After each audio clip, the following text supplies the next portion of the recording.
HBO's Watchmen is almost like a paradox. Based on the popular graphic novel written by Alan Moore and illustrated by David Gibson, Watchmen 2019 acts as a sort of in-universe sequel to the original story. Taking place 30 years later, we find ourselves in the new setting of Tulsa, Oklahoma, witnessing what looks like an all-out culture war between a radical white supremacy group and the Tulsa Police Department, who wear masks to conceal their identities, and in turn create alter egos for themselves. After the death of her friend as well as Tulsa's famed police chief, Detective Angela Abar soon uncovers a vast and insidious conspiracy within the town. The series is fantastic, and honestly makes up for the travesty that was the Game of Thrones finale for HBO. Unlike the film, which for what it was is a faithful but otherwise surface-level adaptation, HBO's Watchmen attempts to define its own identity. While characters from the original story show up throughout the episodes, the focus never wavers on the new central characters. Not to mention that I think the show understands the bones of Watchmen, not just the idea of being a deconstruction of superheroes, but acting as a fanatical critique of culture, politics, and above all else, identity. In the original Watchmen, there were plenty of reasons that superheroes became a fad, whether it was living out some sort of sexual fantasy or using it to mask out a past trauma. That latter theme extends a lot in the show. Almost every major character uses their persona to justify something, a way of turning a horrid event in their past on its head. For our lead character, Angela Abar, turning into her alter ego Sister Night was a byproduct of not being able to stop her parents' death. As a child growing up in a US-owned Vietnam, she watched a blaxploitation film starring the titular character of Sister Night. Finding solace in a fierce and powerful figure who not only stopped violent crimes from happening, but also resembled her was her coping mechanism for her survivor's guilt. But I think the character that best exemplifies this reoccurring theme of identity through trauma is my personal favorite character in the whole show, Wade Tillman, otherwise known as Looking Glass. A little history on Wade. He's a police officer and interrogator for the Tulsa Police Department, as well as the sort of Rorschach equivalent of the show. He witnessed tragedy firsthand, being there during the fateful day of 11/2, when a supposed giant squid from another dimension killed half of New York and also half of New Jersey. He's this stern, monotonous, and rather sophisticated individual with a strong sense of morals.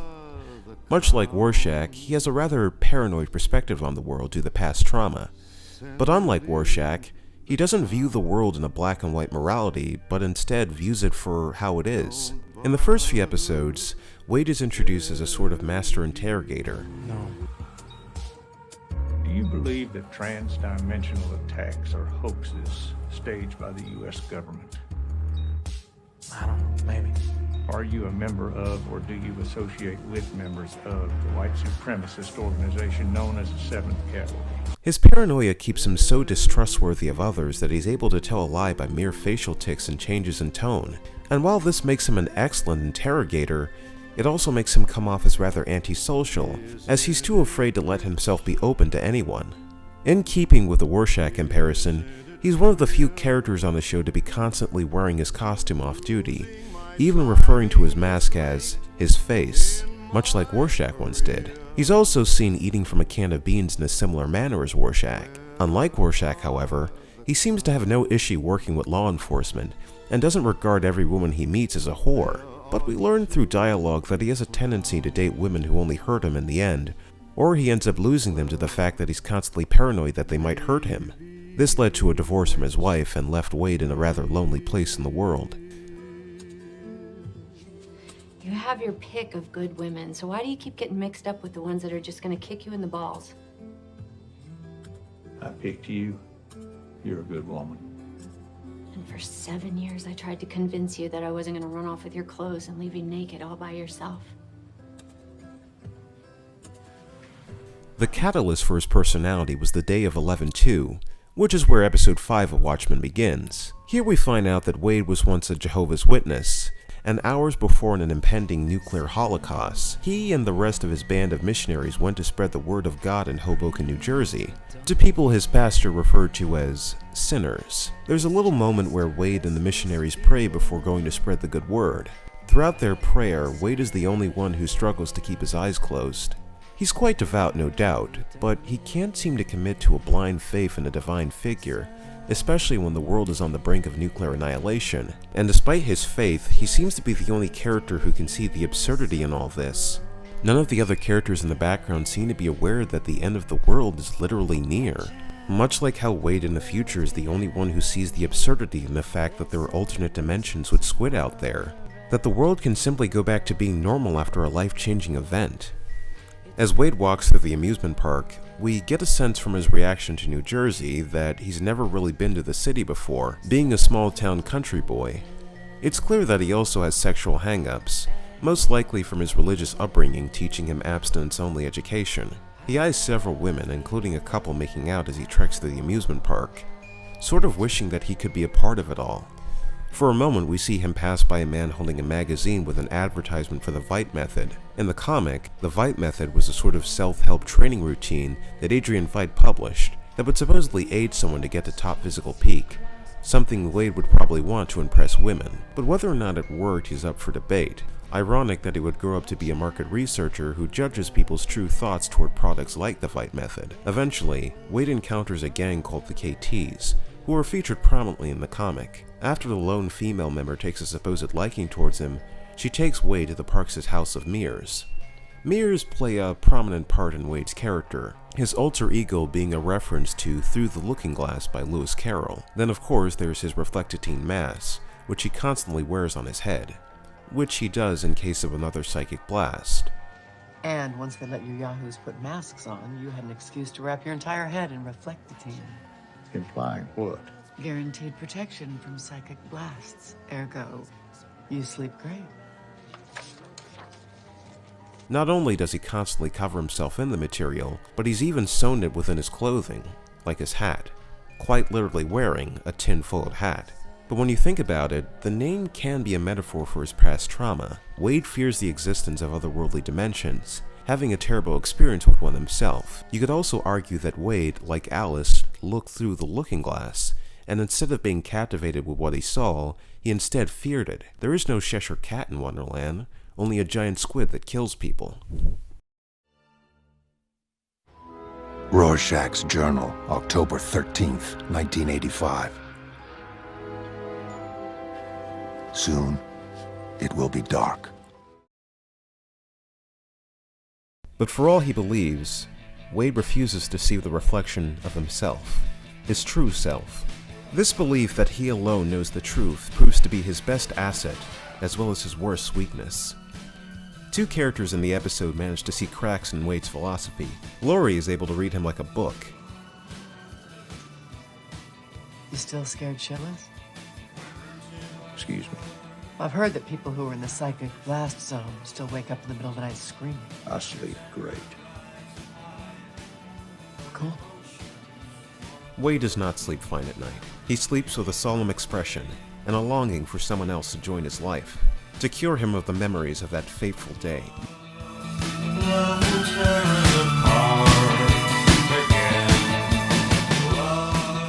The other character to read Wade is the 7th Cavalry member who manages to infiltrate his support group. She does this by using his belief against him. I mean, there's a squid fall. And people just pull their cars over and turn their wipers on like aliens aren't falling from the fucking sky? Wade finds it crazy that people are able to live in a world where everyone is walking briskly, when there's another dimension full of evil squid ready to kill them. In a way, this could be a sort of meta-commentary on how regular people would react to living in a world full of superhero nonsense. And then, in one of the most bizarre and obscure references to the comic, the Cavalry member mentions a fictional film directed by Steven Spielberg. Pale Horse. The movie. Pale Horse. It came out in '92. Steven Spielberg. Won like a gazillion Oscars? Right, sure. Pale Horse. In the comic, Pale Horse was the name of a band that was playing in Madison Square Garden during the squid attack. Advertisement for the concert can be seen throughout the comic, but it's so small that you might have not noticed. The Pale Horse movie seems to be this universe's equivalent to Schindler's List, as she describes a scene from the film involving a young girl in a red jacket. Anyway, there's this one scene with this little girl in a red coat. The movie's black and white, so the red really pops, you know? And the girl's stumbling around Herald Square, walking under the tentacles, and through all the dead bodies. And she's scared. And she's calling out for her mom. But she's really stuck with me, you know? I mean, I know it's stupid, being obsessed with a movie, but watching it just makes me feel better. Face your fears thing. Because I'm scared all the time, you know?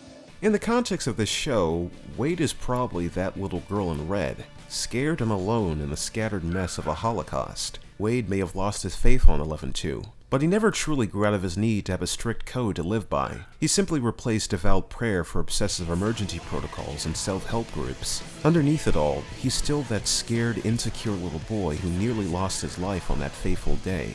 And instead of facing that truth, he instead forces others to face the truth for themselves by wearing a mask that reflects their perspective. We know there are other dimensions than this one, but this is the dimension where we live. But it all comes crashing down by the end of the episode. Or you can press play and finally be free. I'll leave it entirely in your hands. Tricked by the 7 Cavalry member, Wade learns from Senator King Jr. as to what actually happened on 11-2. That in the end, 11-2 was a false flag operation, created by none other than Adrian Veidt. An extra-dimensional monster will materialize in Manhattan, unleashing a psychic blast that kills half the city's population and traumatizes millions more. And one of the most heartbreaking few minutes I've seen in a TV show, Wade's entire worldview is shattered. The man who knew a lie when he saw one couldn't see the greatest lie of them all, that everything that's happened to him since then, his divorce, his psychosis, it's all pointless. Wade sought truth, but no matter how hard he fought for moral objectivism, the fact of the matter is that his idea of the truth was entirely what he wanted to see, kinda like a Rorschach test. He never grew up, he's still a man of blind faith, only this time, to a lie. A hoax, Mr. President. An elaborate, meticulously engineered hoax to save the world. Throughout the episode, one song plays at certain points. Careless Whisper by George Michael. I found the focus on these few lyrics pretty interesting. I feel so unsure as I take your hand and lead you to the dance floor. As the music dies, something in your eyes calls to mind the silver screen. And all its sad goodbyes. I'm never gonna dance again. Guilty feet have got no rhythm.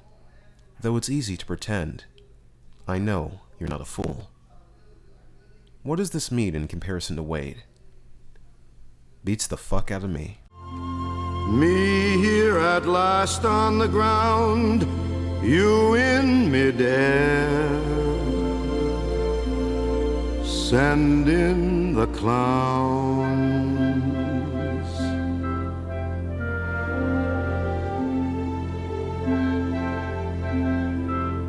Isn't it bliss? Don't you approve?